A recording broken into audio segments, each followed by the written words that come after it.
एक व्यक्ति रोज दूर कुएं से पानी निकालता था।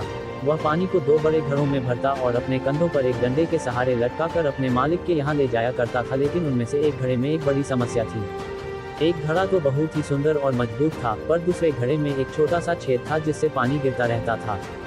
वो व्यक्ति उस फूटे घड़े को अपने बाईं ओर लटकाकर चला करता था। जब भी वो व्यक्ति कुएं से पानी निकालकर अपने मालिक के घर तक पहुंचता तो उस फूटे हुए घड़ों की वजह से उसके मालिक को कम पानी ही मिलती थी। यही सिलसिला लगभग 3 वर्षों तक चलता गया। अब सुंदर और मजबूत घड़े को अपनी खूबियों और अपनी काबिलियत के बल पर बहुत घमंड होने लगा था और बेचारा फूटा घड़ा अपने पर मन ही मन शर्मिंदा होता था। एक दिन फूटा घड़ा अपने आप पर काबू न रख पाया और शर्मिंदा होकर खूब रोने लगा और उसने अपने पानी ढोने वाले मालिक से कहा कि मालिक, आप मुझे माफ कर दीजिए, क्योंकि मैंने कभी भी अपने काम को ठीक से नहीं किया। ऊपर से मेरी वजह से हमेशा आपको कम पानी ही नसीब होता है, इसके लिए मैं बहुत शर्मिंदा हूँ, मुझे आप क्षमा करें।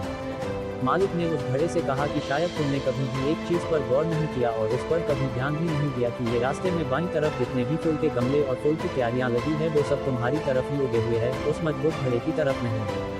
मैंने तुम्हारी तरफ के रास्ते पर इन खूबसूरत फूलों के बीज को डाल दिया था और कुछ दिन वर्षों से इन पर पानी से जिला रहे हो और इन सुंदर फूलों के गुलदस्तों से मैं अपने मालिक का घर और अपने ईश्वर का मंदिर सजाता हूँ, जिससे दोनों हमसे बहुत खुश है।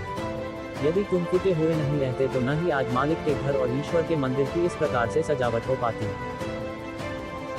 बहुत सारी कमियां हैं और हम सब कुछ फूटे हुए घड़े के समान है। यदि हम सब अपनी कमजोरियों से न डरकर सिर्फ अपना कर्म करते जाएं तो यकीनन ईश्वर हमारी कमजोरियों को हमारी शक्ति में बदल देंगे। हमें हमारे पास जो भी है उसका शुक्रिया अदा करना चाहिए, न कि हमारे पास क्या नहीं है उसी को सोचकर रोना चाहिए। अपने कमजोरियों से डरकर रोने की बजाय अपने कमजोरियों को दूर करने का प्रयास कीजिए और सिर्फ अपना कर्म करते जाइए।